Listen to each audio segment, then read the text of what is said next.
আমরা এখানে ইনশাআল্লাহ ফাতিহা পড়ে আমরা দোয়া করব। এই পাহাড়ের নামটা কি বলছিলাম আপনাদেরকে?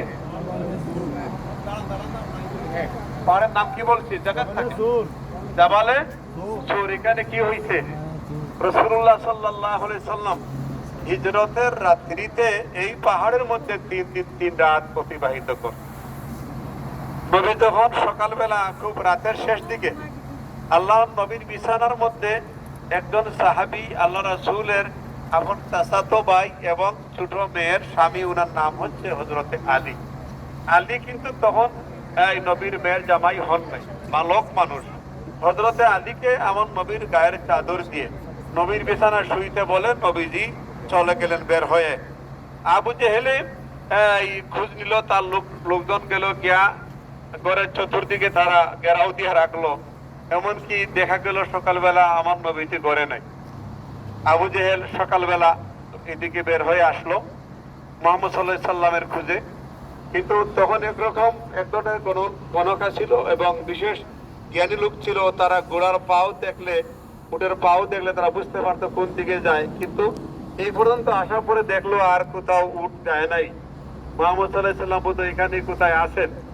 পাহাড়ের উপরে গেল, পাহাড়ের উপরে যাইয়া উঠলো এবং উঠে দেখলো যে এখানে একটা বড় গুহা দেখা যায়। গুহার কাছে গেল, যাইয়া দেখে যে ওই দরবেশ নজদের শেখ মানে শয়তান দাঁড়াই রইছে।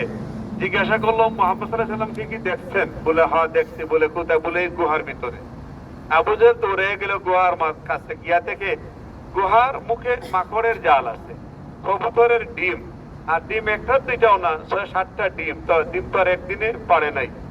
এবং মাকড়ের জাল এবং কবুতরের ডিম, এইগুলা দেখে আর আবু জেহেল বিশ্বাস করলো না, তুমি আসলে বুঝো শয়তান। এক শয়তানে আর শয়তান দিয়ে শয়তান করে। তুমি বলে শয়তান নইলে এখানে কোনো মানুষ যদি 2-4 ঘন্টা আগে ঢুকতো, প্রবেশ করতো, তাহলে মাকড়ের জাল কেমনে থাকে, ডিম কেমনে থাকে? এই কথা বলে আবু জেহেল এখান থেকে সরে গেল। কিন্তু নবীজি ভিতরে থাকলেন। সুবহানাল্লাহ বলেন না? আবু বকর সিদ্দিকও ভিতরে ছিলেন। আবু বকর সিদ্দিক রাদিয়াল্লাহু তাআলা আনহুর ভিতরে আল্লাহর নবী আবু বকর সিদ্দিকের রান মুবারকের উপরে মাথা রেখে একটু বিশ্রাম নিচ্ছিলেন। এখানে অনেক ঘটনা। আবু বকর সিদ্দিকের চতুর্দিকে ছোট ছোট ছিদ্র আছিল।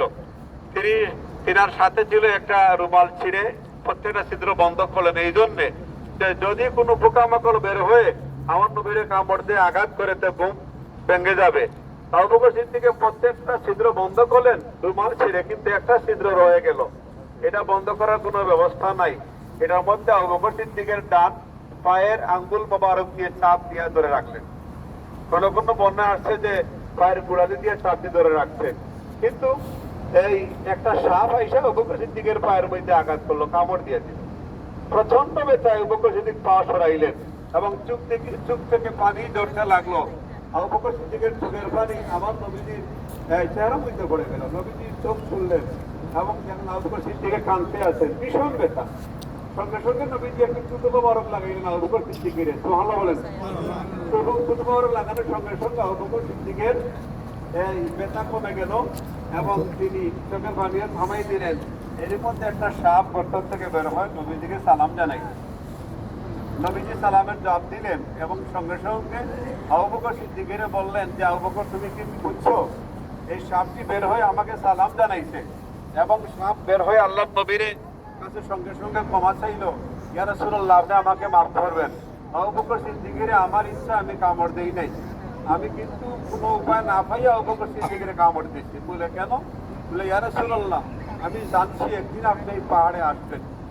হুজুর আমি আপনার চেহারা দেখার জন্য আমি এখানে শত শত বছর থেকে অপেক্ষা করতেছি, কিন্তু আবু বকর সিদ্দিকের পায়ের কারণে আমি আপনার চেহারা দেখা সম্ভব হচ্ছিল না।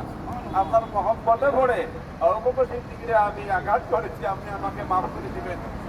আল্লাহ নবীর চোখের পানি ছেড়ে কেটে মনে বুঝছো আমার বংশের লোকেরা আমাকে প্রাণে মারতে চাইলো, আর একটি সাপ আমার অপেক্ষা করতেছে শত বছর থেকে আমার কাছে কলমা পড়ার জন্য।